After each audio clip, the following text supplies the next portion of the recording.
am George Knapp, listening to that UFO podcast and having one hell of a good time.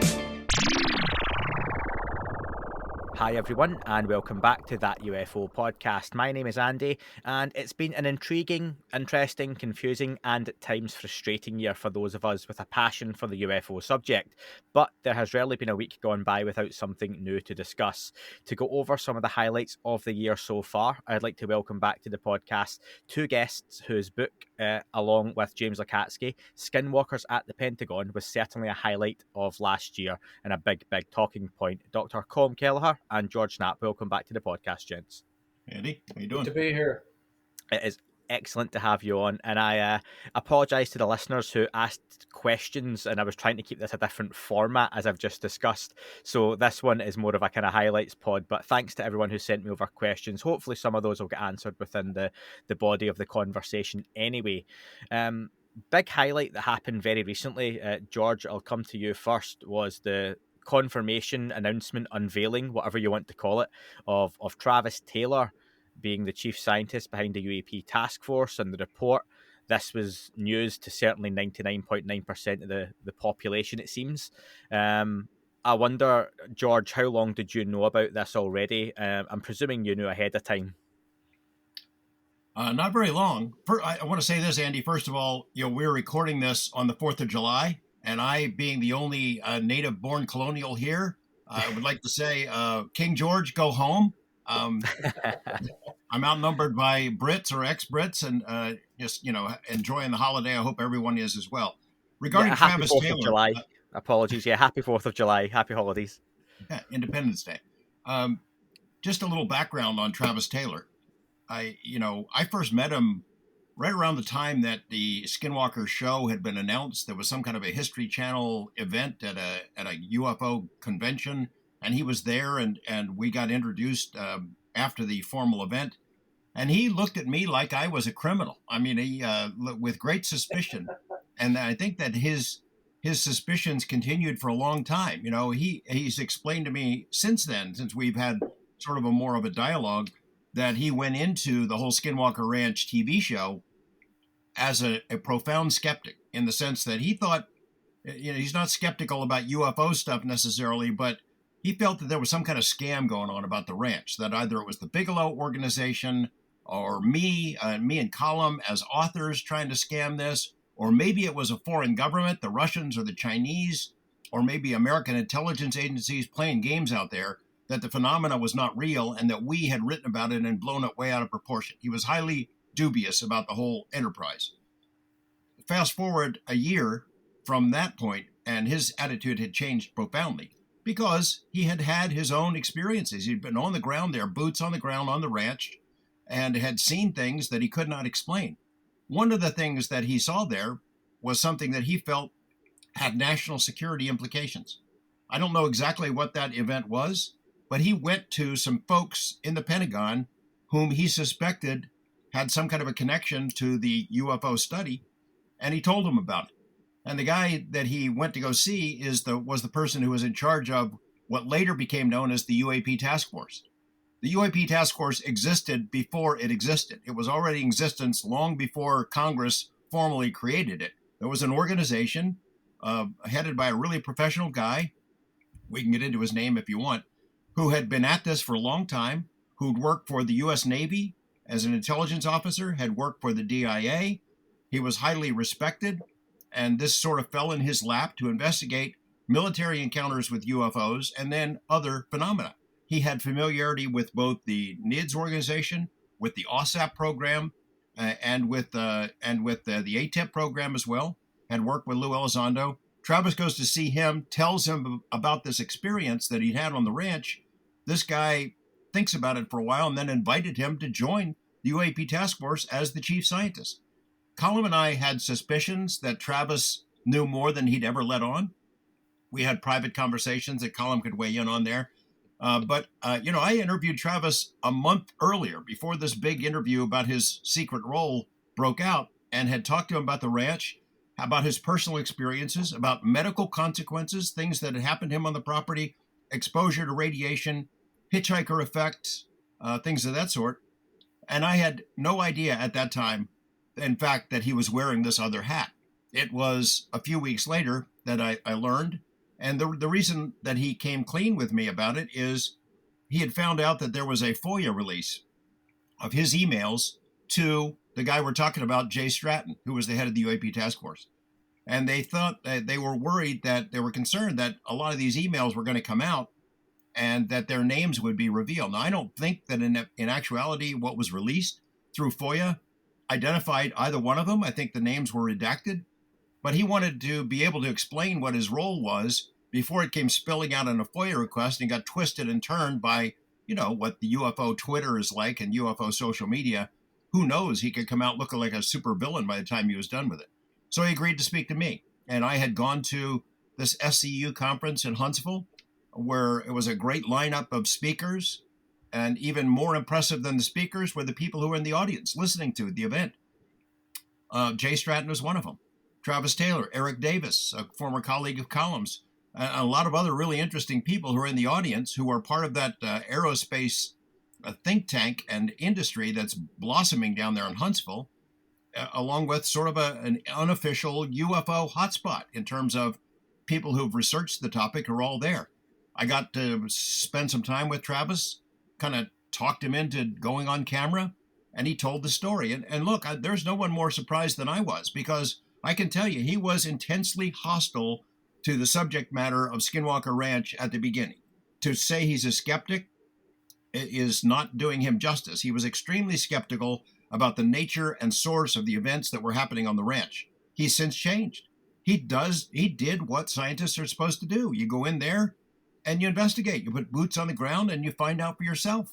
And he found out that this stuff is real. Now, explaining it, that's another matter. That's still a challenge. But I applaud his courage in taking on the responsibility and wearing the two hats, both as being part of the UAP task force and then also working on the TV series, and in standing up to what he knew was inevitable. He was going to get slimed as soon as the news came out. He knew it. I knew it. But he was willing to go forward with it anyway. And it's exactly what the topic needs. People with his credentials, and his credentials are astounding. I don't want to read it, but I mean, 5 different advanced degrees, 2 PhDs, astrophysics and optical physics and engineering and astronomy. And, he's exactly the person you would want to have in there based on credentials alone. And the fact that he is open, he's not a true believer, as I think I've seen described. He's a believer in that this is worth studying. It's worth investigating to find out what it is. He's not saying it's aliens. He's not saying it's time travelers. He doesn't know what it is. He's doing what scientists are supposed to do. Go to the source, investigate, do some experiments, see if you can figure it out. So anyway, I hope I didn't get off on too much of a tangent there, but that's the story in a nutshell. No, not at all. My only issue, George, with you is that your interview came out about 4 or 5 days after I interviewed Travis Taylor myself. And if I just waited 4 or 5 days, I could have had the first interview after you. So, yeah, I'll just put that one down to bad timing. Yeah, Colm, same thing for me. I had just interviewed him a couple weeks before, and it was a great interview. He was very forthright, as you know, Andy, in describing the things that have happened to him and the things that they have encountered on the ranch.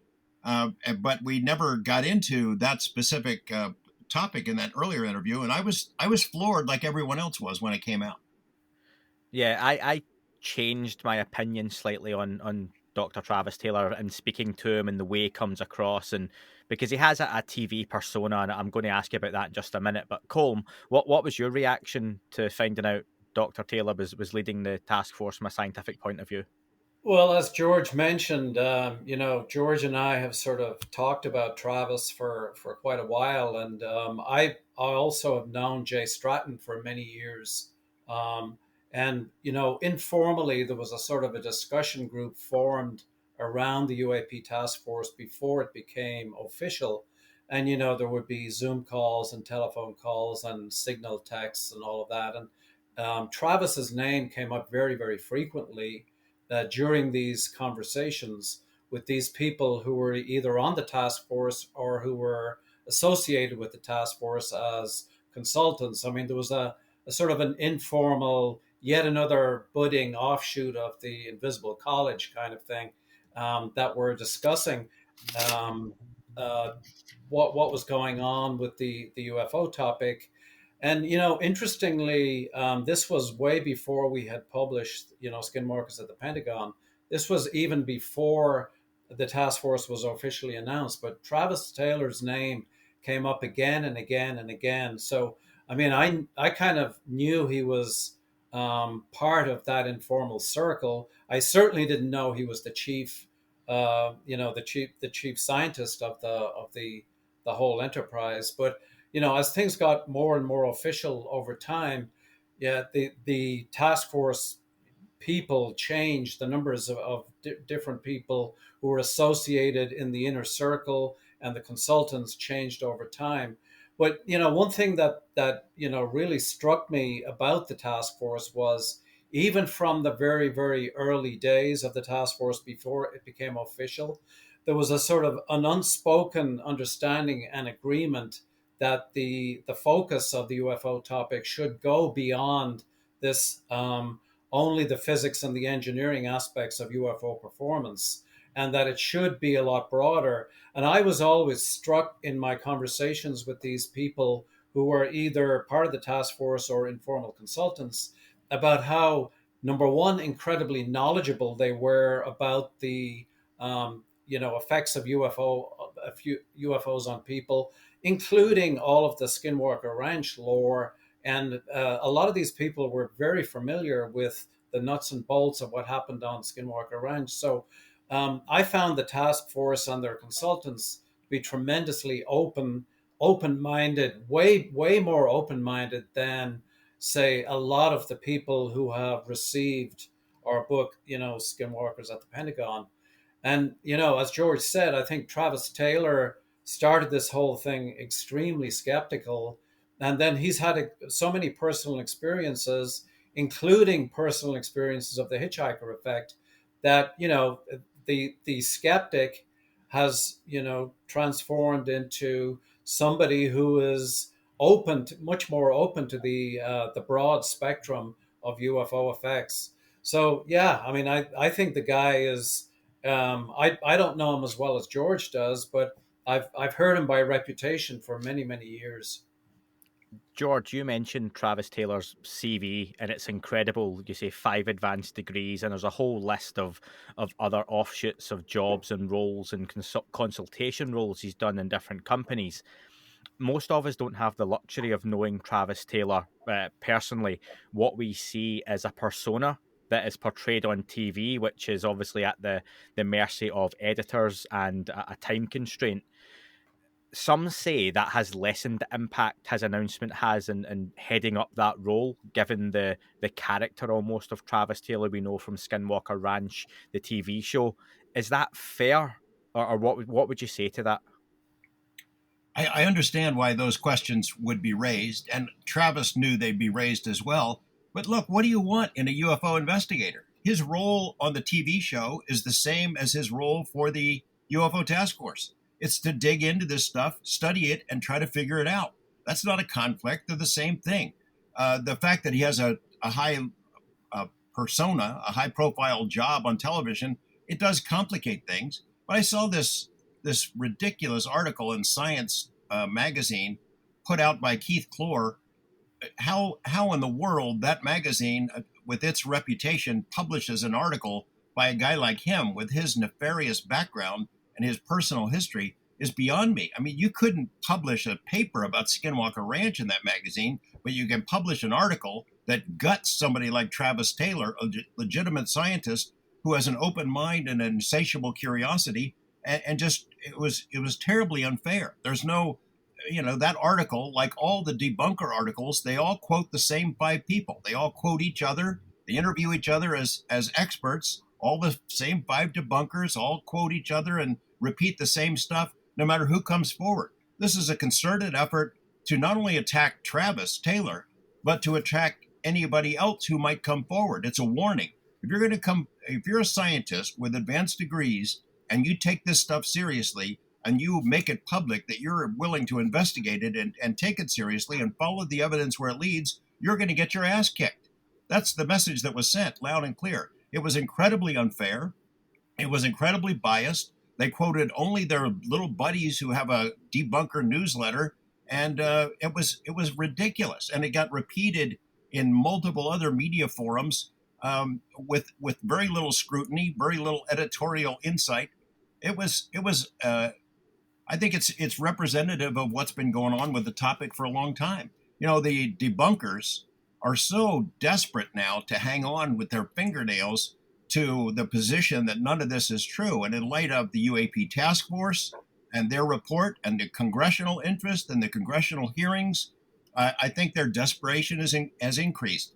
And anybody who comes forward to advance, hey, there's something interesting going on here, gets attacked. And the attacks have become much more personal in the last couple of months than we've seen for a long time. I'm on the receiving end of it. I see it. I know it comes with the territory. Now Travis Taylor sees it in the same thing. And the fact that this is sent out as a warning shot to anybody else who might be studying this and taking it seriously, that is the message that needs to come across to the public. Is this is an attempt to intimidate and debunk prior to even seeing the information. So I have no problem with him wearing those two hats. And the fact that the guy has written a bunch of sci-fi novels, he has 5 degrees, he's written 14 books. That was also presented as, well, that's a disqualifier. He's a true believer. If he writes sci-fi novels, it makes him a true believer. That's not true. If you know, sci-fi writers are hostile to the UFO topic historically. They don't embrace it. They hate it. So the fact that he has that much time and energy and is interested in the big wide world around us, those are all pluses as far as I'm concerned. And I'm so glad that he had the courage to take on those jobs. I'm so glad that he's sticking with it. And I hope that other people who are out there thinking of doing the same thing are not intimidated by these jerks who try to stop anyone from discussing this subject. Colm, let me follow up something I spoke to Travis about, if you don't mind, just while I've got you. Travis discussed with myself how lowered brain activity through different medications or meditative states can help people experience events related to the phenomenon. And on the other hand, drugs like nicotine, caffeine, and such could hinder potential experiences. Is that something you studied during the OSAP days, or were at least aware of? Yeah. So what was the first drug you mentioned there? He mentioned nicotine, caffeine being Oh, I detrimental see. to those sorts of experiences. Well, there's a long history of the overlap between consciousness and these kinds of experiences.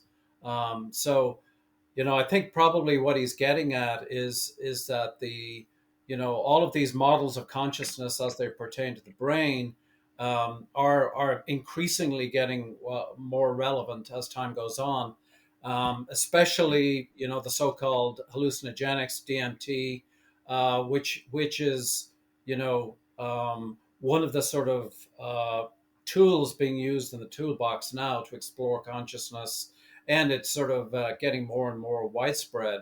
So yes, I would agree that the mindset and anything that affects the mindset, anything that affects consciousness, will definitely either open up or close down receptivity on Skinwalker Ranch. I personally, when I was on the ranch, I was always very conscious of making sure that I was on so-called even keel, that I was not sort of all over the map in terms of emotions or feeling anger or any of that stuff. I tried to maintain a sort of a psychological stability while I was on the property. And I did notice that people in my surroundings who tended to get angry tended to get explosively angry on the property at times. So there may be this connection. There were some times when we brought on people, for example, remote viewers were interacting with the property. There were a couple of people who were brought onto the property who had psychic abilities. All of these people reported, pretty intense experiences. There was one woman that was kind of famously brought on during the very early period when Terry Sherman / Gorman was, the owner of the property. And, she absolutely sort of fell apart when she was on the property, and she started reporting all kinds of really bizarre entities that were in her surroundings. And, there's a reflective aspect of this phenomenon that reflects right back at you what your mental state is. And that's been very well documented throughout the decades. So that aspect can get really amplified. Um, but just I wanted to go back to this whole science magazine thing with Travis Taylor, because Science Magazine and Nature Magazine are the two most impactful science journals in the world. If you go into a library in Moscow, you'll see a copy of Nature and a copy of Science Magazine in the library. If you go into, and I personally experienced this, a library in rural France, the two main magazines that you'll see and open are Science Magazine and Nature Magazine. So an article in Science Magazine is incredibly impactful, incredibly it is at the very top tier of all science journals in the world.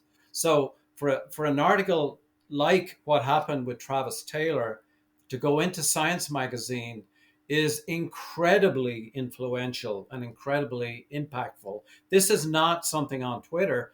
This is read by 500,000 to 1 million people who influence policy, who are on top of policy, and who translate science into policy. So the damage that article did is incredibly important. And the fact that a guy like Keith Clure could actually put an article into Science Magazine is a gigantic anomaly, because normally the people who publish in Science Magazine are at the very top of their game. They're like, it's a level of prestige unlike any other in terms of publications. So a guy like Keith Clure publishing even a news section in Science Magazine should be extremely well vetted. Within 24 hours of the publication of that article, it became pretty obvious that Keith Clure had mistakenly got the quotation from the Pentagon regarding Travis Taylor wrong. I mean, that sort of ineptitude and that sort of complete lack of professionalism is a complete anomaly when it comes, to publishing in Science Magazine. The whole thing has got a very bad stench to it. I was going to say, so it sounds like you would both think that it's deliberate, that the article was placed there by someone deliberately and not just a case of, accidentally bad vetting, as you say. Oh, I mean, how do Yeah. you do something like that guts somebody, that cuts his legs off, who has all those degrees, who really is a scientist, not a pretend scientist, not a TV Mm. scientist. He's worked for our Pentagon since he was a teenager. He has high-level Right. security clearances, trusted by the U.S. government, by the U.S. military, with some of its most sensitive secrets, to do good, hard, honest work for the U.S. Army and for NASA. He's the real deal. And to have him gutted by the likes of Keith Clure without even a comment from him, without any kind of a counter narrative at all, no other counter opinion at all. It's absolutely outrageous. It's shameful. I can't understand how it could happen. Well, I'm sure Dr. Taylor's work is going to speak for itself as we continue to go forward, as his resume does. Let's move on to the next topic I want to discuss, which is you brought up just before, George, the hearings in the US Congress. Now, it's not lost on me, this is the 75th anniversary of Roswell. Roswell was mentioned in Congress, which was fascinating. Was the hearings, which have been long called for by many, on either of your radars particularly early? Or again, was this something that came as a bit of a surprise to you as it was announced? Well, I'll start. I think, it's the first public hearing before Congress in 54 years. So it is a landmark event. It's a milestone. It's an indication of how far the subject matter has come in the last 5 years to be acceptable enough for members of Congress to sit up there, get a briefing, and then ask questions of the U.S. military officials and not fear being ridiculed.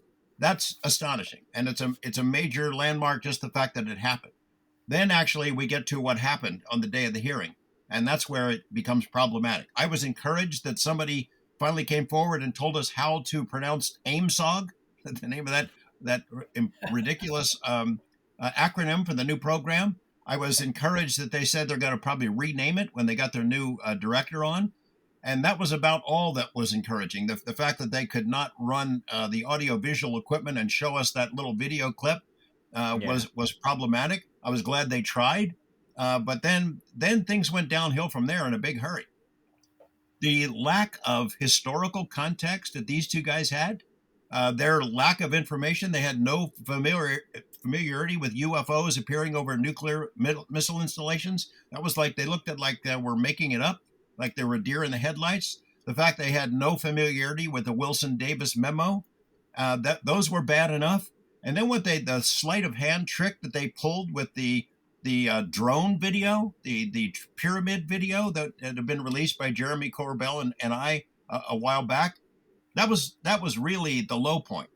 And it was sleight of hand. You have Bray from the Navy saying, well, we had one of these things on the East Coast, and we think it's reflected light inside an infrared device, and therefore we've debunked all these videos on the West Coast, and we figured out they were drones. And that was it. They washed their hands. It's drones. That's it. Nobody asks a question like, whose drones?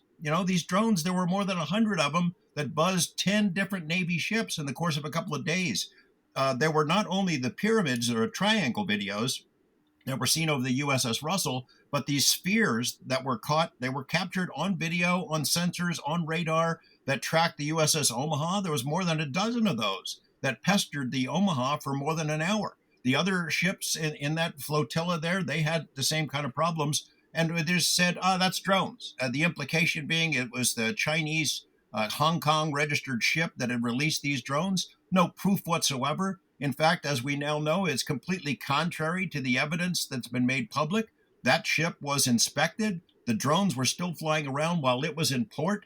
And then, the basic questions, as I mentioned, whose drones are these that fly around with impunity over U.S. Navy ships? They don't see where they came from. They don't see where they went to. They have no idea who launched them, how they were able to stay in the ocean 100 miles off the coast, flying around for hours over our ships with impunity. Nobody's curious about that. The Navy just completely washed that away. Congress didn't answer any questions about it.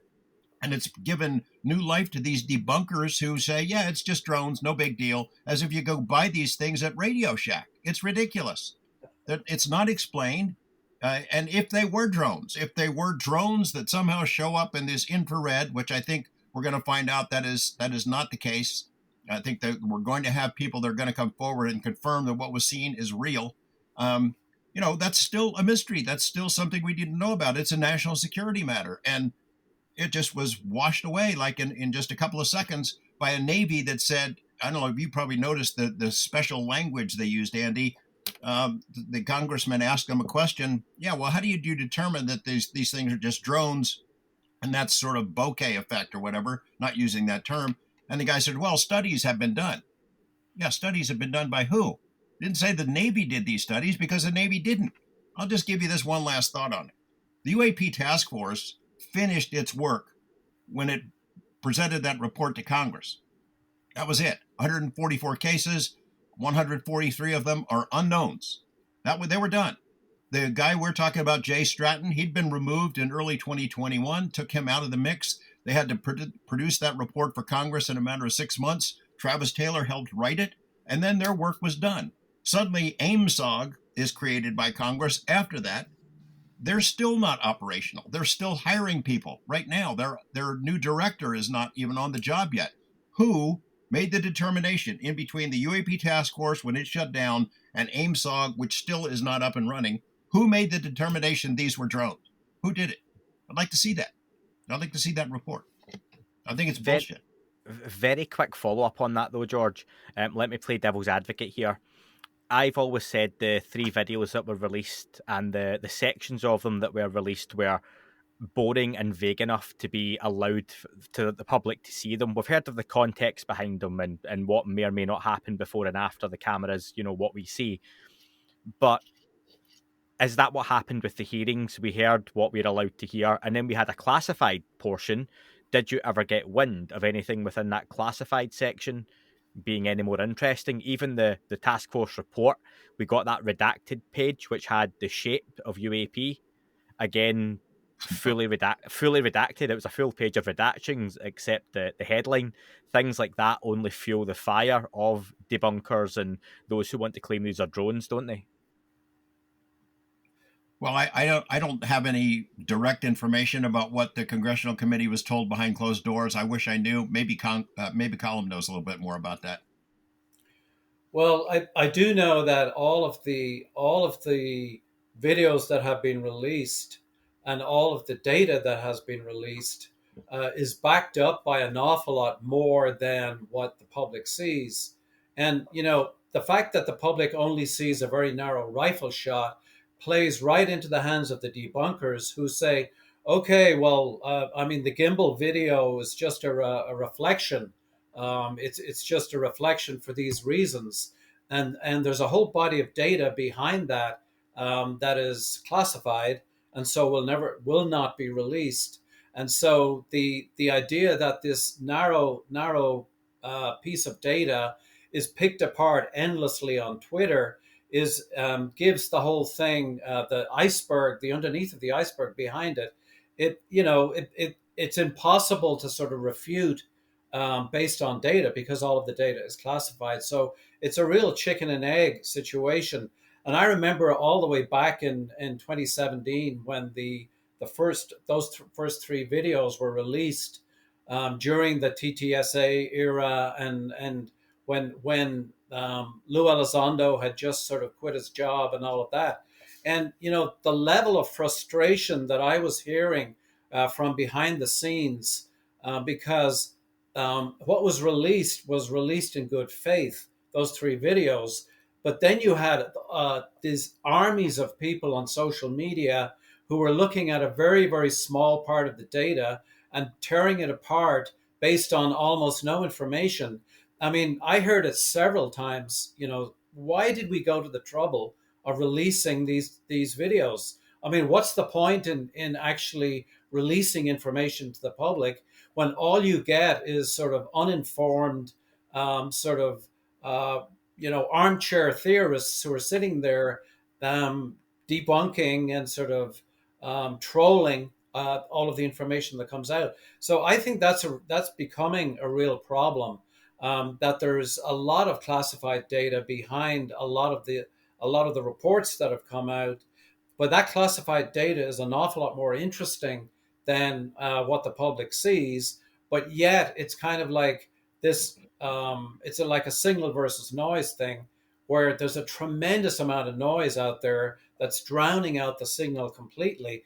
And either by accident or by design, I really feel sorry for people who are starting in on this whole thing and starting to learn about UFOs, because all they see is this wall of noise. It's like radar chaff. You can't get at the signal because there's so much noise. Travis Taylor made this same point, Andy, in our interview, where he said, there's limits on what he can say about the 144 cases. But he said, no one in the world can look at just a little snippet of video and declare what it is. We were able to determine these are genuine unknowns, and are still genuine unknowns, based on a lot more information, as Colm just said, radar and other sensors that told us these objects were real. This is not a star that these people are seeing on the Navy ship. This is something that was 700 feet above the flight deck, the deck of the ship. And there's so much more information, unredacted statements from the crew, and other kinds of information that they can see that the public hasn't seen. They made their determination based on a lot more information that we have seen, and they both laugh and are aghast at what the debunkers do with this stuff to muddy the waters.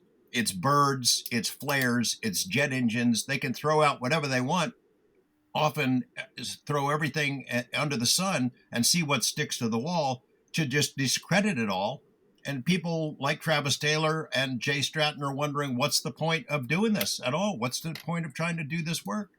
You have people like this who are trying their best to discourage the public from being interested, to discourage scientists from coming forward, and to discourage military witnesses from telling what they know. It was already hard enough to get pilots to come in and say, hey, I encountered this thing on my flight from Oceana on the East Coast, or the Navy guys on the West Coast.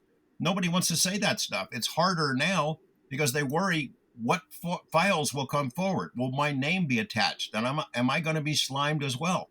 It's a very real concern. Was there anything, Colm, within the hearings that gave you cause for hope? George obviously sounded quite frustrated and disappointed at the content, and I think that echoed quite a lot of people's sentiments, to be honest. Was it the same for yourself, or was there anything that you can cling on to? I found the hearings extremely disappointing. I felt that the two people who were sort of paraded in front of the public were really badly briefed. It was pretty obvious to me that 144 cases that is now transitioned into many hundreds of cases with a lot of classified data. There should have been an awful lot better preparation from these two individuals. So to me, it was an indication of the sort of the mentality that unfortunately existed during Project Blue Book, and seems to have carried on with this OUSDI, AOI, MSG organization, where there is a tendency not to be fully engaged with this topic and try to avoid the topic if possible. I mean, there's two 800-pound gorillas in the room here. Number one is the United States Air Force, and number two is the OUSDI, the Office of the Undersecretary of Defense for Intelligence. So both of these organizations have a long history that goes back decades, with respect to a lot of hostility in the topic. And so those two organizations control a lot of the information that the public will ever see. And the United States Air Force continually has avoided and trivialized all of the data that it has accumulated over the years. And I mean, it was legendary during Project Blue Book what the United States Air Force were doing. The Secretary of the Air Force, a guy called Frank Kendall, came out a few months ago and unambiguously said, look, as far as we're concerned, there's no there there. And so until we see it there, we're not going to put the resources into it. So again, it's a chicken and egg situation. The only bright spark that I saw in the congressional hearings was actually how well briefed the Congress people were. They were much better than the two guys from the Pentagon who were paraded out. The people from Congress were obviously very well briefed, and so a lot of the questions that got written into the record, official record, during those hearings, will be there festering, like an unlanced boil, ready to be exploded. And it's kind of like landmines waiting to be trodden on, because they're in the official record and they will eventually be addressed. So that was I guess the brightest part of it for me, was that the Congress people, who were way more proactive and way more knowledgeable, and assuming the staffers are really the knowledgeable people, they're obviously pretty engaged with the topic and also pretty engaged with the community. Representative Mike Gallagher was one of those who impressed many people. And what stood out to me was he has age on his side as well, compared to a lot of his colleagues. And I wonder, George, I'll put this one to you. Do you think that this is something that younger elected officials as a conversation are more likely to gravitate to? I don't know. I mean, he's an example that would prove the point, I guess. That guy, he's clearly done some homework. Somebody's briefed him, or he's done the reading. There's another guy, Tim Burchett, who's not part of that hearing, not part of that panel, who also expressed very strong opinions. I think his exact quote was about the hearing, "We got hosed," was what he said. Yeah. Meaning we, the American public, the world public, got hosed by that, because there's a lot better evidence. There's a lot more information. there are far better witnesses than the two guys that appeared there in that day. But guys like that who've clearly sunk their teeth into this topic, that's the only hope that we have. A lot of the other folks seem to be willing to play ball and accept whatever the witnesses told them. I hope that is not the case. I hope this was not just a one-off. I hope that these guys will follow up on their promises that, hey, we want this answered. We want to know about the Wilson Davis document. We want to know about UFOs over Malmstrom. Get back to us on it. It'll be really interesting to see what kind of responses those guys give them. What do you think the chances are, George, that we get another set of hearings to follow this up? I think it'd be pretty good. I mean, I think the congressmen who participated got a lot of attention, a lot of public attention, positive public attention. And I think that they have recognized that this is not a dead end, that it's not the third rail, that you can go ahead and talk about UFOs, and it could be a positive for their public images and persona. So I hope that is what is conveyed to them, and I hope that they will push that chairman for more hearings. I suspect that is going to be the case, but I haven't heard any dates for future hearings. Haven't heard any dates that might be in the future. Colm, if you were part of those hearings, or at least trying to make up a manifesto of what should be discussed, what are some of the 2 or 3 main topics or questions you would like to hear answered as part of those hearings? Well, one of the first things I would want to know is exactly how much money is being allocated to this program, and to who, and exactly how many people are going to be hired, and so right now we have almost no information on how many FTEs are going to be hired for this program. The Department of Defense has this nasty habit of retasking people without actually forming official what are called billets. And once you form an official billet, you have a full-time FTE. So that means that person is dedicated to this set of tasks that are funded.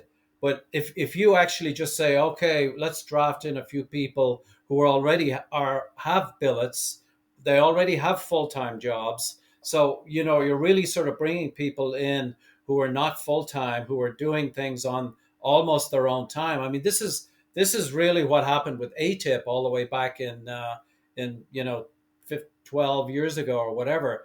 I mean, there were really no full-time people that were dedicated on a day-to-day basis. And the only way of addressing this problem is to have full-time people. I mean, right now, the head of what used to be the task force, this guy was a part-time guy, after Jay Stratton, a part-time guy who was already fully tasked, and suddenly he was given the task of, the UAP task force. So unless you have a good tranche of funding that is absolutely traceable in terms of creating extra billets to engage with this, you're always going to have a bunch of people who are overtasked and are doing this practically on their own time.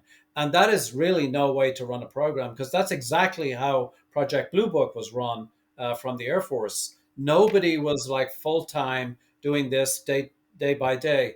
The contrast to that was OSAP. I mean, I'm not trying to toot our own horn here, but there was 50 people on OSAP who were fully tasked 40 hours a week, 12 months per year, on doing nothing else. They had no other tasks except focus on this program. And, until AOI MSG actually gets full-time billets, and until we know what kind of level of funding they have access to, I think it's all smoke and mirrors. And you can make a part-time sort of job that you're doing on your own time, make it into something that it's not, hyperinflate and exaggerate what this program is actually doing, when all you've got a couple of people working a couple of hours a week on the program. It's not going to achieve anything unless it's fully funded. And right now, we have no real information of the extent of funding. I think what they count on, Andy, is Congress will move on to something else. There's always, there was a shooting here in the U.S. At a 4th of July parade today. 6 people gunned down. That's not a yearly or a monthly event or a weekly event in the U.S. That's daily. It happens every day.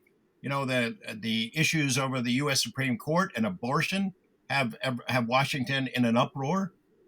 There's always something new. The war with Ukraine and its effect on gasoline prices in this country. There's always some other issue that's more pressing than UFOs. And I think the Pentagon people who are hostile to the topic are counting on that members of Congress who asked really good questions at this first hearing will move on to something else, and then they can do what they've always done, which is to shove this in a drawer and get rid of it.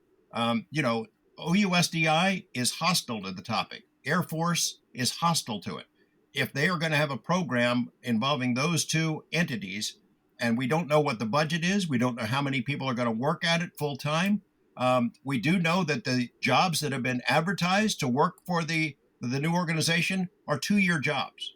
I think they probably are counting on this being a 2-year thing, and then they issue a report.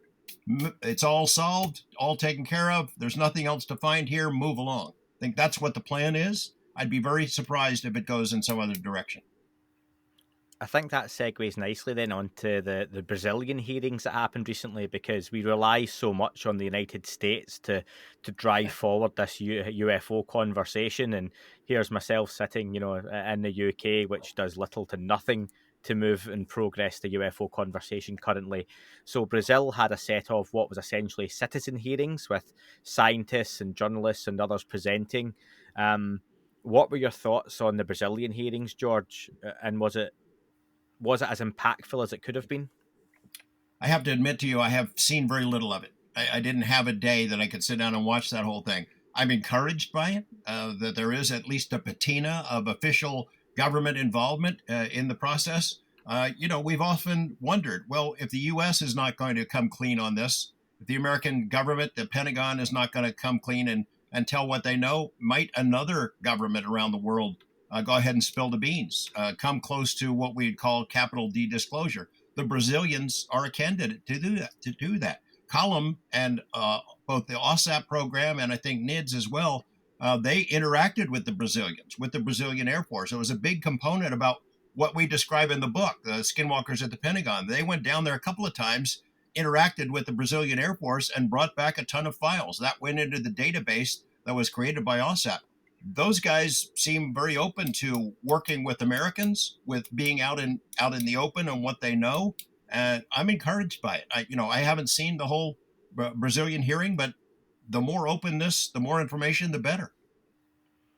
Colm, let me ask, as someone who's had that experience with other governments and how they handle this subject, why does it seem that the US is the gatekeeper of this huge secret, and that they have all the crashed craft and they have got all the materials and the bodies? And, I'm using some hyperbole. I'm not saying they necessarily do, but many would say they do. Why hasn't another country came out and said, we have this crash saucer, or we have found this material? Why hasn't someone else just led that conversation? Well, I think for better or for worse, the since 1947, when the sort of the public awareness of this whole phenomenon escalated dramatically. We're now, as George said, we're in the 75th anniversary. Kenneth Arnold, we just passed the Kenneth Arnold sighting. We're going through the 75th anniversary of the Roswell sighting. So, for better or for worse, the United States approach to the UFO topic has always been a leadership role, as we investigated the Operation Prato or Operation Plate at the Brazilian Colares events as part of the OSAP BAS program, we ran into this whole thing where there were a lot of files associated with the Brazilian Air Force that were gradually being released over time. And then actually, we interacted very closely with General Uchoa, who at the time, he's since retired, but at the time he was the Brazilian equivalent of the head of the Department of Homeland Security. So he was very much involved in sort of keeping an eye on what was being released, what kind of information that the Operation Plate was. had and what kind of documents were available. So the OSAP teams down in Brazil interacted with General Uchoa. We interacted with General Uchoa in separate meetings in Washington, D.C. The upshot of that was that there was a release of documents, 10, 11, 12 years ago as a result of these overtures. But there's an awful lot more that's been kept hidden. And there's always been whispers that there is an American hand in this whole process, and that there is a leadership role that the United States government always has had in terms of dictating to the Western world, at least, where things are and what could be released. I don't know what the situation in Russia or China is right now. I do know that George has a lot of background with what was happening in Russia. There are occasional reports that we're seeing from China in terms of the full blown UFO activity and potential access to technology. And obviously behind the scenes, there's a Cold War going on in terms of what kind of technology the United States has sequestered. And the last thing they want to do is to have, reverse engineering teams from China or Russia, availing of technology that the United States has in its possession. So it's a very complex, house of cards. But, for better or for worse, the United States, I think, has been in the leadership role on this for decades. And, I don't know if it's possible for another country to take the lead. George, Cole mentions yourself and your reporting on Russia and that sort of knowledge. Some would say that Russia's performance in Ukraine currently would back up the idea their technology is maybe not as advanced as we would expect, because they've really struggled to even cross, it seems like, roads at times with the kind of mud and terrain. Is that too simplistic an argument, though, when it comes to UAP technology, that, well, the Russians don't have it because they would use something akin to a better technology than what they're using in Ukraine? There's a friend of ours, a mutual friend that Colm and I have. He has a saying when he talks about Russia. He was asked, well, could these things that we're seeing off the West Coast, are they Russian drones? His response was, Russia is like a gas station with nuclear weapons. They can't build a decent car, let alone these advanced anti-gravity devices like the gimbal or the Tic Tac. So they don't think that the Russians are building these things. But the Russians can build nuclear weapons and hypersonic missiles and things of that sort. Some things they're pretty good at. The logistics of what their military technology is versus what they can get into the battlefield, it's been shown in Ukraine that there's a big gap there in what that they want to do and what they're capable of doing. Look, we've all heard the stories about the United States is not the only government that has crashed saucers or recovered technology or metamaterials. There are a lot of hints that I heard in Russia during my 2 visits there. That was back in the 90s, that there are places, these institutes, these cities that don't exist on a map, where this material has been taken to be studied.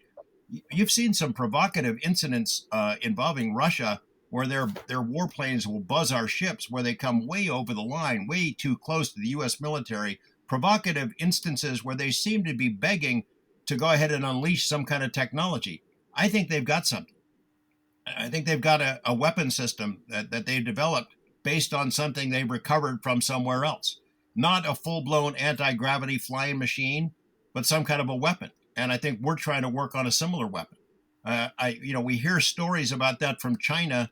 I'm less definitive about that, but I think the Russians do have some of this stuff. They've had it for a long time. Like us, they've been trying to reverse engineer it, and like us, they haven't had much luck with it in figuring it out. I don't sell the Russians short. They're incredibly destructive when they want to be. Cool. And I'd also add that that just following on what George said, I mean, those documents that George brought back from Russia from the very early 90s, just during the perestroika era, one of the projects that OSAP BAS had was in sort of putting analysts and translators on those documents. And what really became obvious during that analysis was there was an organization called Unit 73790, which was buried in multiple different aspects of a very sophisticated organizational chart throughout the then Soviet Union that encompassed both government, private sector, and all of academia. There was over a dozen organizations involved in this gigantic UFO program, and buried in the middle of this as a sort of as a low key orchestrator was this Unit 73790. And this was like all the way back 30 years ago. So when Senator Reid was sort of first becoming more and more alarmed about the possibility that the United States may fall behind the either Russia or China in this kind of UFO sort of behind the scenes reverse engineering program. I mean, he had actual sort of genuine concern that this could happen. And when this report, when the analysis that sort of put the finger on this Unit 73790 came out, I mean, it was obvious, from the reactions that there's a lot of concern in the United States about what the capabilities were 30 years ago in terms of what Russia had, and fast forward that all the way through to where we are now. So there could well be technology behind the scenes that the United States is very concerned about. But 30 years ago, that OSAP report showed unequivocally that the then Soviet Union transferring into Russia had a very sophisticated, well sort of organized program that dwarfed anything that the United States had at the time. And all the way back in 1990, I mean, there was really nothing. There was a couple of unofficial programs going on behind the scenes, but there was nothing on the scale that the Soviet Union had. I'll add this, Andy. One of the people we interviewed in Russia, the first trip I was there in '93, was a Russian scientist who worked on the equivalent of their Star Wars program. He had never spoken to a journalist, not just an American journalist certainly, but he hadn't even spoken to a Russian journalist. He hadn't used his real name in public, and he came forward. It was the time when there was a window of opportunity there, and spoke to us. He said, "Yeah, He showed me. They had this funny little thing sitting on the table when we came into the room where we interviewed him, and he had been living in one of these star city places that didn't exist on a map for his whole career, working on advanced weapon systems. And he showed me this little tabletop thing. He called it the weapon of the aliens, and he pressed a button, and this beam burned a hole instantaneously in a razor blade. He said, "This is what we're working on. We want to be able to develop this technology, what we call the weapon of the aliens. We know that the Americans are working on it as well. We want to beat you to the punch." This is also goes to the heart of why I'm not encouraged that we're going to get anything like disclosure anytime soon, is because there's a race for this technology. We're trying to figure it out. The Russians, the Chinese are trying to figure it out. How far each of those nations have gone, we don't know, but we're never going to release this information because we don't want them to know how far along we are. It is always going to be a matter of national security. And I think that you'll have people, the organizations like the U.S. Air Force and OUSDI, that will never come forward and tell us what we want to know because of the national security implications. Well, one organisation that for many, many years and decades has seemed to be behind the times on the subject, but only in the last couple of months has really kind of come back to the forefront, is NASA. And they announced an independent study just a few months ago was going to be taken into the subject of unidentified aerial phenomenon. Colm, let me come to you first with this one. Now, many would say NASA already know a lot more than they are letting on, given some of the footage that's online you can view on YouTube, but also the very nature of what NASA do and the equipment they already have, and their equipment is in space. Do you think that line of thinking is too conspiratorial, or is there something to that? Um, when I was with Bigelow Aerospace, we worked very closely with NASA for over 5 years. So, we got into the sort of swing of things of how they manage projects how they oversee projects, and how often they change personnel is astounding. Always has been astounding to me. The general sort of way of doing things is if you've got a 2-year project, you generally change program managers about 3 times or 4 times during that 2-year project, and each time that NASA changes somebody like this, the new person has to come up to speed. The old person is transferred out onto something completely different. So there's this constant learning process that's going on, and you've got people of indeterminate competence that are sometimes replacing people who really knew their stuff. So you've got this constant revolving door.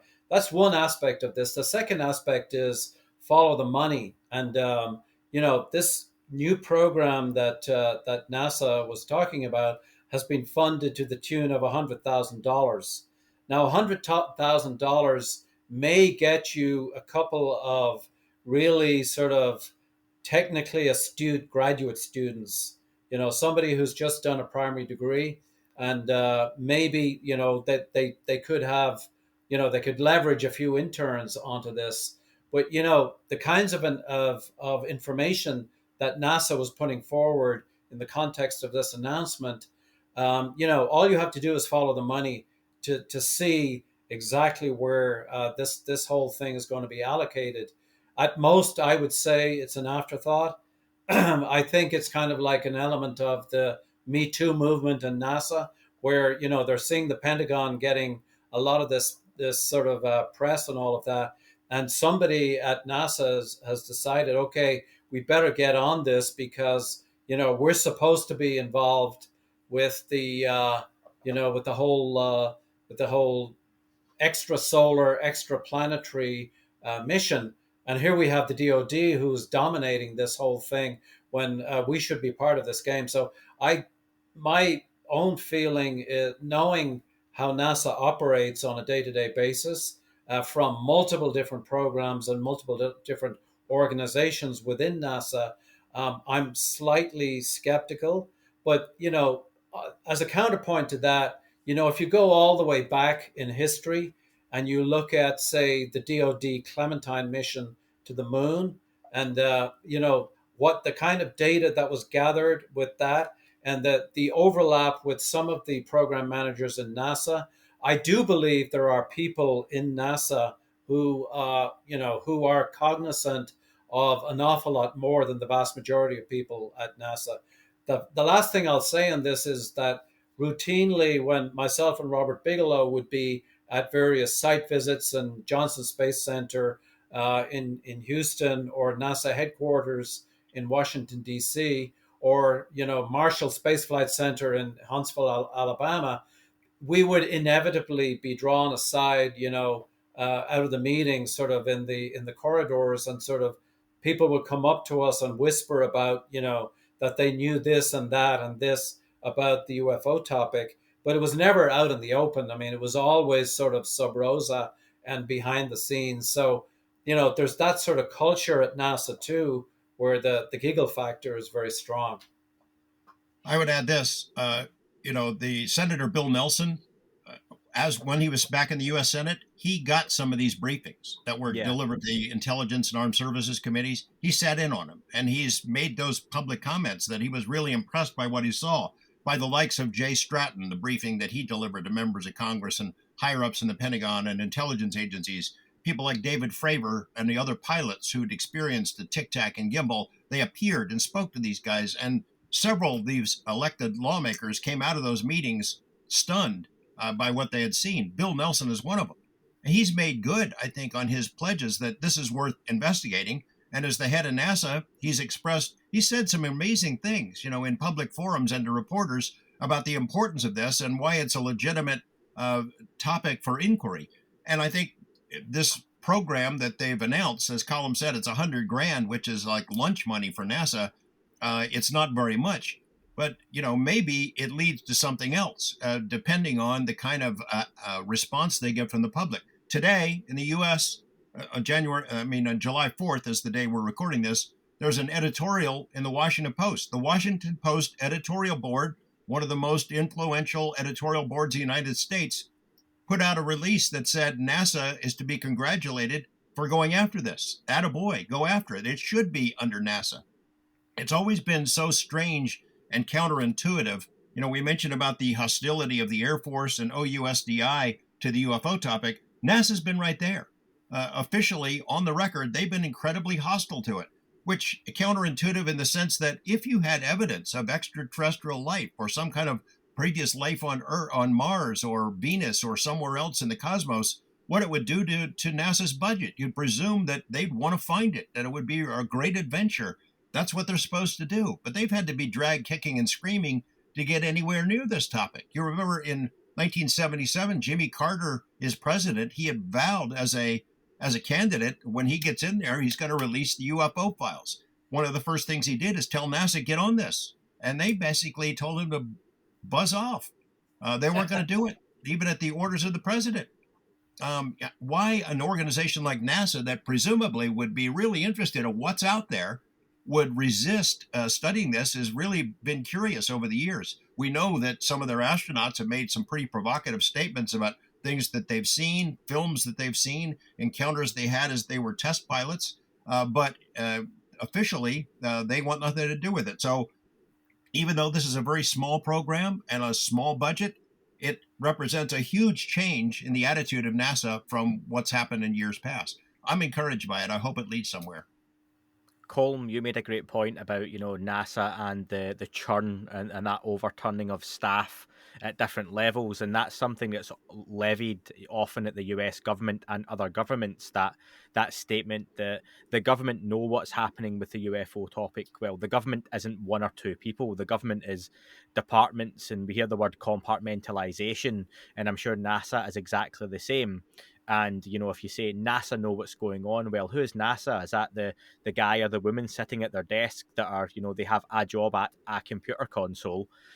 However, on the other side of that, we do now have Bill Nelson, like you mentioned, George, who is well briefed on the subject. He is, I suppose, a fan and friendly to the UFO subject. What's to stop with those interns, Colm, you mentioned? And I'm going to go down a layman's route here, I think, because it's as good as I can get. $100,000 gets you a couple of interns.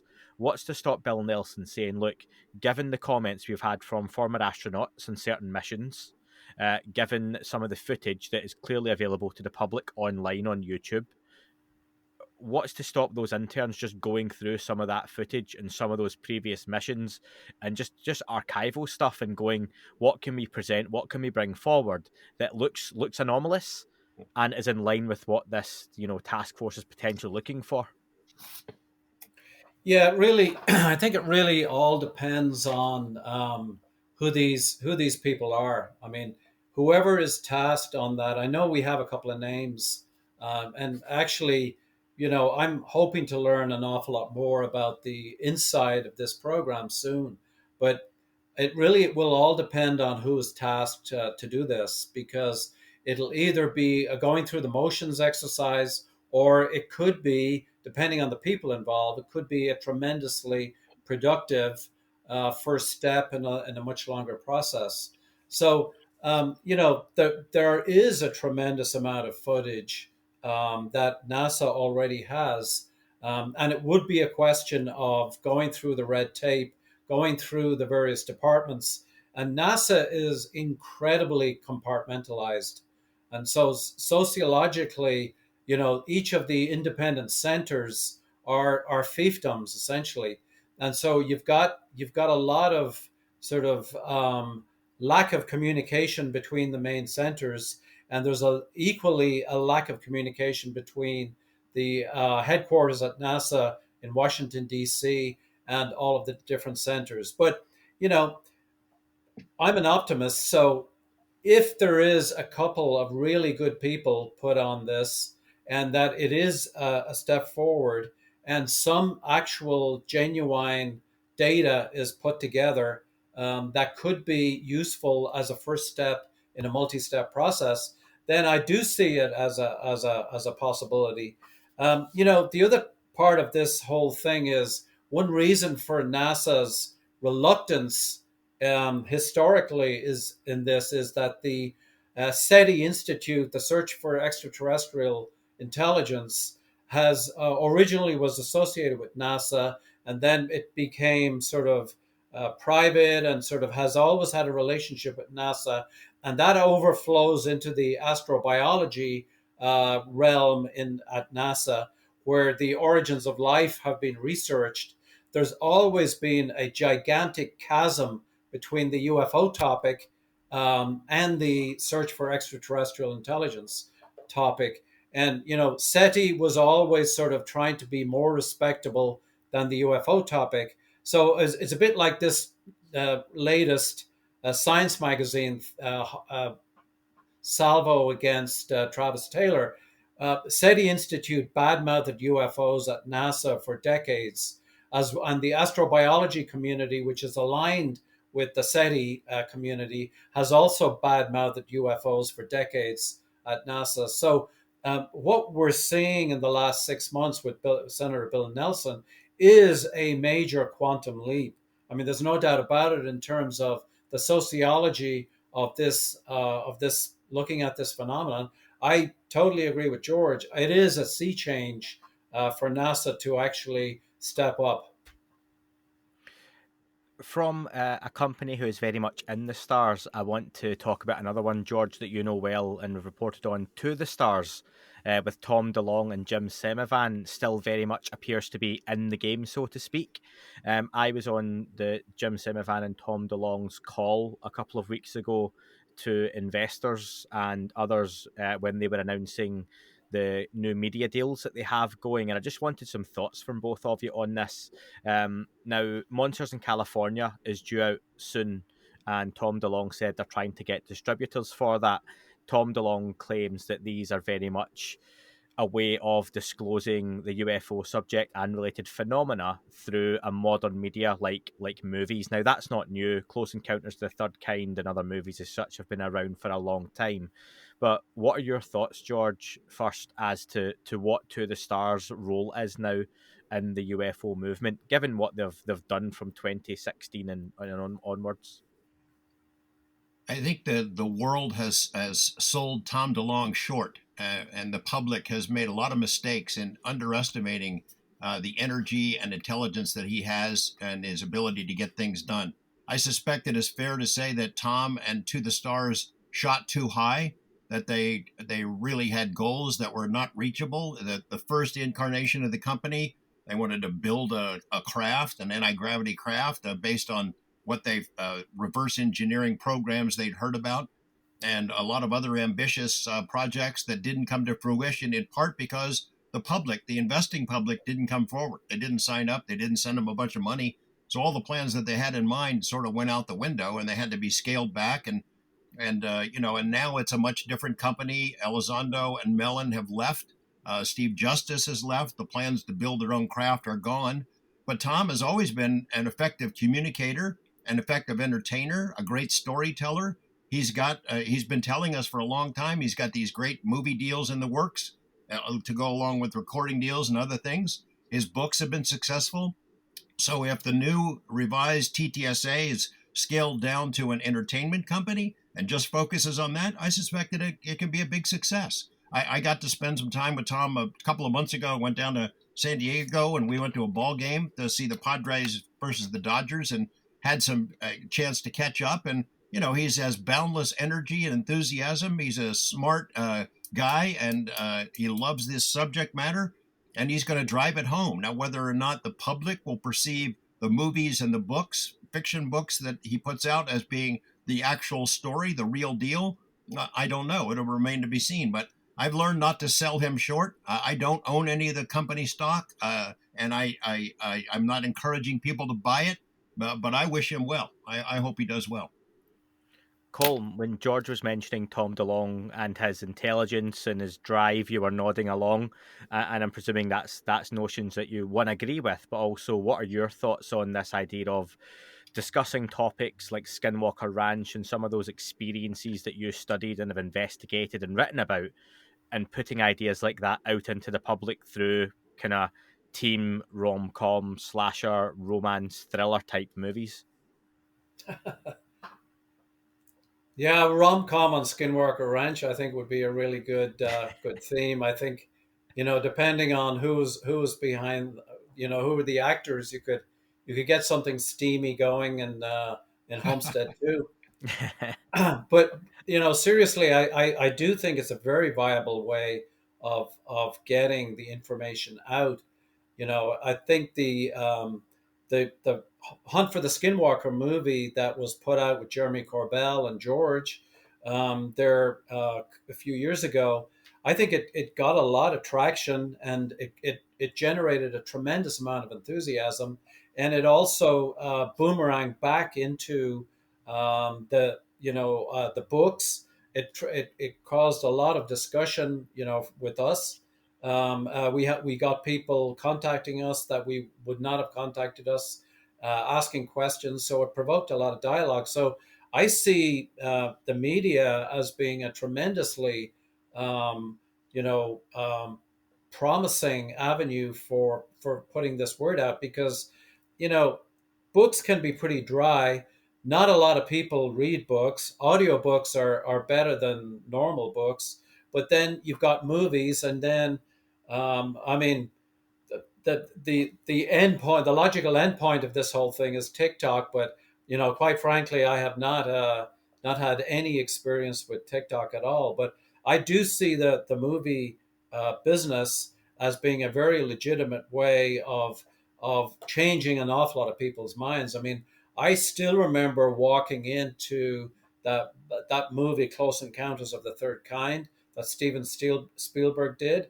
And I remember being floored by that movie. It was like a game changer for me. And I think it did the same for millions of people. So I think the media has a tremendous role to play. There was a scene, Independence Day, July 4th. Again, we're recording on July 4th. The movie Independence Day. Of course, a lot of the stories that I had covered for our news were incorporated into that, about Area 51 as the place that that repels the alien invasion.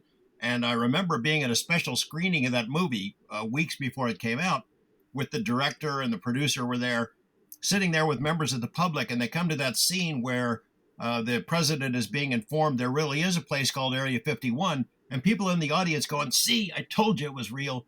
I'm thinking to myself, boy, after all these years of me reporting on it, and they finally accept that it's real because they saw it in this movie, I was aghast and also encouraged at the same time.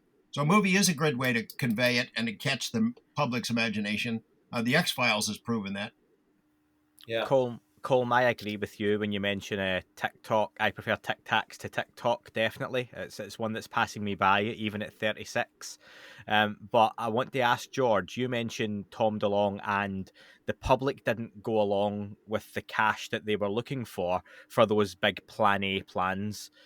Is there a little bit, though, of the character of Tom DeLonge, much like Travis Taylor has suffered from his TV persona with some, that people look at Tom DeLonge and say, that guy's going to be the disclosure head, and that's why people, one, didn't invest, but we've still not seen a public swelling that many hoped for to kind of jump on the Tom DeLonge bandwagon. I guess that could be part of it. I think it's unfair. Tom has boundless energy and great enthusiasm, and he's a smart guy, and he knows about as much as about UFOs and the history of the phenomena and the studies, the secret government studies, as almost anybody in the country. So his knowledge is actually pretty good. I can see people wondering, is this the guy we follow to the disclosure promised land? And wondering if he is, in fact, the right guy. But Tom surrounded himself with top notch people. Lou Elizondo and Chris Mellon and Hal Puthoff and Jim Simovan and Steve Justice. If they were looking for credibility, he had it. And to give them credit, TTSA changed the international discussion on this topic. They took this stuff to the New York Times and talked the Times into going forward with the story. It was nice to have the Tic Tac video to go along with it, and to be able to have Dave Fravor confirm that it was true. All those contributed to it, but really, Tom DeLonge putting together his organization, having a place for Lou Elizondo to land, and then taking that his celebrity status and using that to get in the door with people at Lockheed Martin, Skunk Works, and then eventually to the New York Times, that changed the whole narrative. It changed everything forever. Whether you like Tom DeLonge or you trust him or not, I give him a lot of credit for what he's accomplished. And if you are strictly talking about the entertainment realm, movies, TV, music, books, I think he's got a lot of credibility in those venues. Let me just finish off, gents. We've got a couple of minutes remaining, and you've been very, very generous with your time. I really have appreciated this. I want to look forward to what still may happen this year with a little bit of a quick fire, but getting both your opinions. Now, you mentioned Luis Elizondo, George. I'll come to you first. We know Lou is currently penning his book. That could come out this year. I'm going to hedge my bets and say early next year, potentially, for that one. But what are your expectations from Lou's book? I really don't know. I mean, hopefully there could be some clarification of some of the gaps in the story. Since our book Skinwalkers at the Pentagon came out, people have tried to characterize it as an attack on Lou, or people have taken cherry-picked bits and pieces to attack his credibility. Here's why he's not telling the story. It was never an attack on Lou. There is a consistent narrative in between that, from OSAP to ATIP to the UAP Task Force to AIMSOG, and it's easily verifiable. I hope that Lou will be able to tell us, fill in some of the gaps in what we know about the ATIP period. Colm and I can talk to you all day about OSAP. We can't really tell you exactly what was going on with ATIP because so much of it was under the radar and unofficial. As he mentioned, that nobody had a full-time job working for ATIP. No one. Doesn't mean it wasn't a real program. People, when we made those kind of statements that ATIP didn't have a single full-time staff member, they see that as an attack on Lou Elizondo, and it is not. It was just a different kind of a program. The fact is, the work that they did that took Lou to TTSA and then to the New York Times changed everything. It changed everything. So I hope that he will share with us what his journey has been like.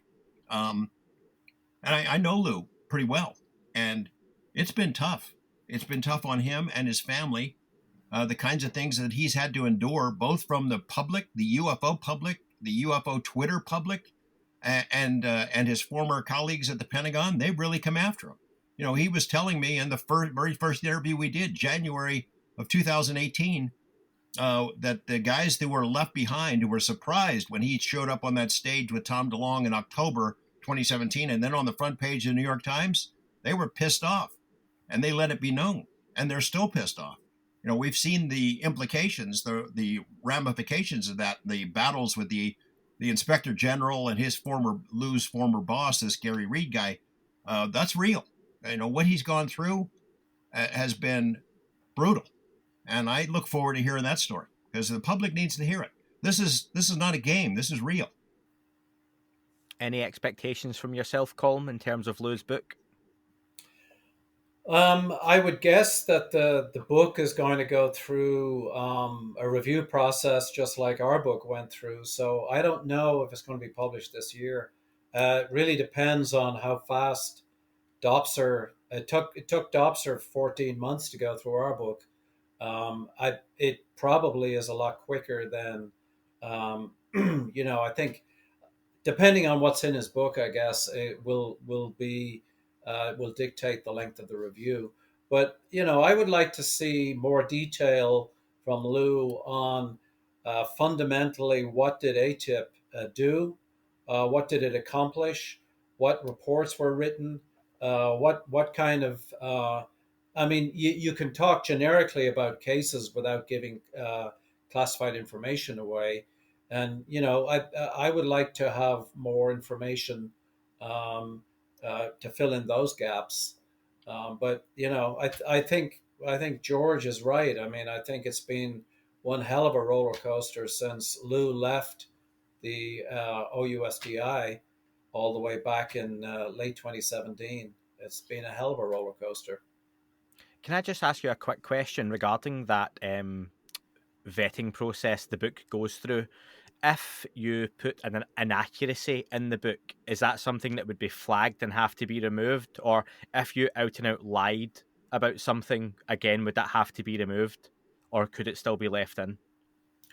Well, it depends on who's doing the reviewing and how familiar they are with the programs on the topics. Because, you know, I spoke about the revolving door at NASA. The revolving door at DoD is also pretty active. So it really would depend on the level of scrutiny that something like that would get. So yes, inaccuracies can stay in there if there are people who are on top of that. Inaccuracies will stay in there. It really depends on the level of scrutiny. Our book went through a couple of different reviews from individuals, and it went through at least three, maybe four separate departments that had a stake in the various parts of the book. So I don't know what Lou's book will contain. He's had a long history in counterintelligence and all of that. So a lot of that would be off limits in terms of anything you put in the book. So it'll be interesting. I'll be interested to read the book. Yeah, I think many of us will, and I hope it's vindication for a lot of what Lou has said. And obviously, George, like you say, it clarifies a few points as well. A quick yes or a no from both of you. Colm, start with yourself. Will we get more hearings in the US this year on UFOs? Hearings, it really depends on how energetic Congress are, I think.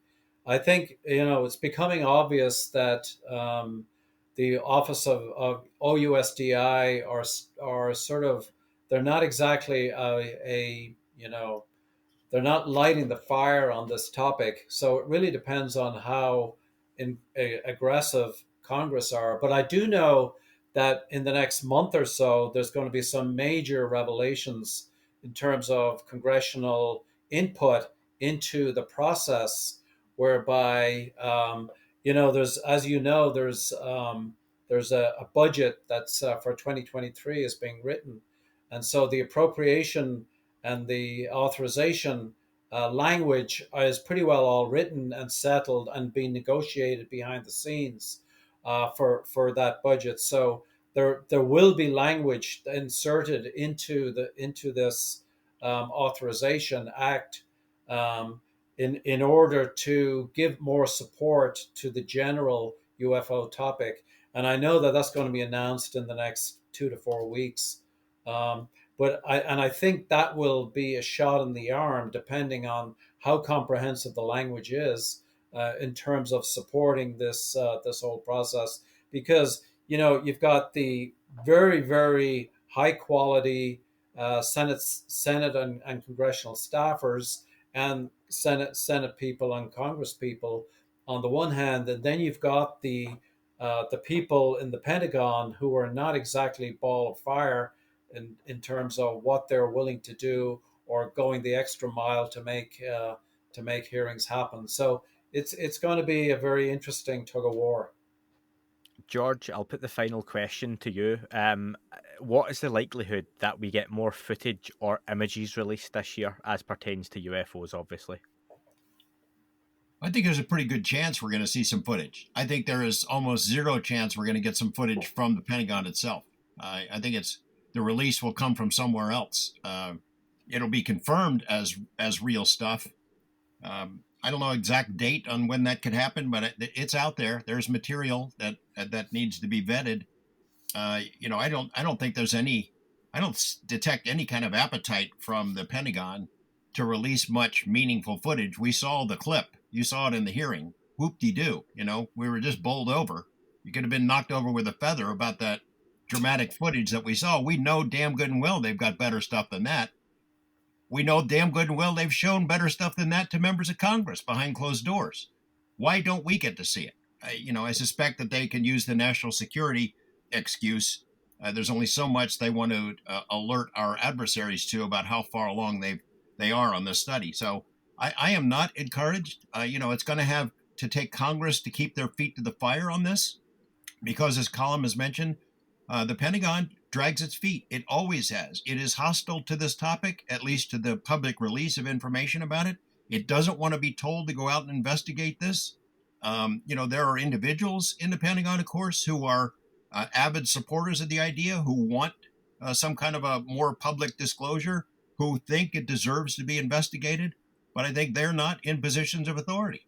The people who are calling the shots don't want this to move forward in a meaningful way. We'll see when the budget numbers come out. Is it going to be, one number I heard kicked around was $35 million. If they get $35 million for this AIM-SOG or whatever they want to call it, that'd be pretty good. That'd be great. I'll believe it when I see it. Gentlemen, can I just thank you both for your time? You've been very, very generous, and I hope to have you back on before the end of the year. And just to remind folks, I'm going to do the YouTube thing here.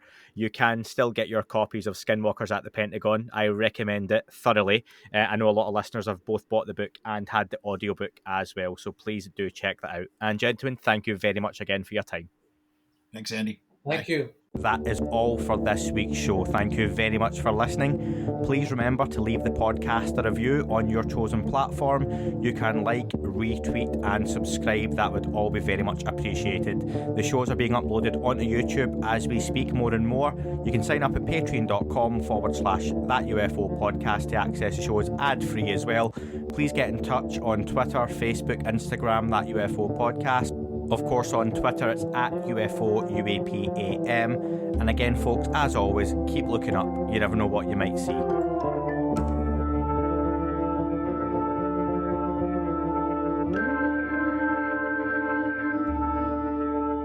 It wasn't a tic-tac and not quite a saucer, more like a hubcap designed by Chaucer, a little baroque and quite steampunk, like Alice was playing bass for the Parliament of Folk. The little fucker hovered right outside of my window, and when I shoved out the screen, he made it an issue. I don't think he expected me to see his ass, but I'd had some champagne and smoked a little grass.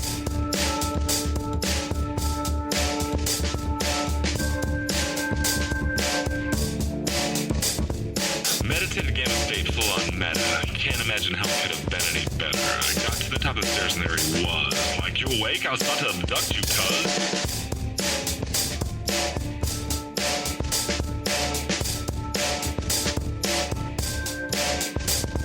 I jumped back and nearly kissed myself, and I climbed out the window after the elf, and I woke up in my bed and there was something on my head and everything was weird and everything was red. And I called out to my boys. They thought this was noise. They thought it was a dream. They thought it was my toys. They thought it was my problems, and they think I should seek therapy, and I don't know what it is because it doesn't really scare me.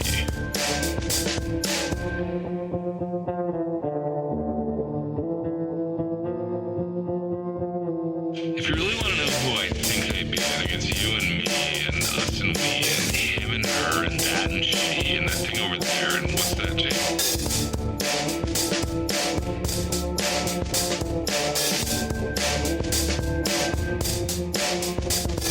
But for being serious, open your mind, consider your heart, consider time, consider your space, consider your lies, consider your life, consider your eyes.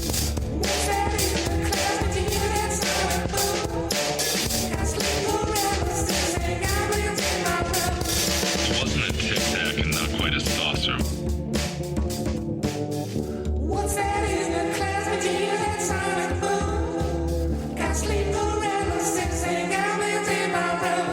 It wasn't a tic-tac and not quite a saucer.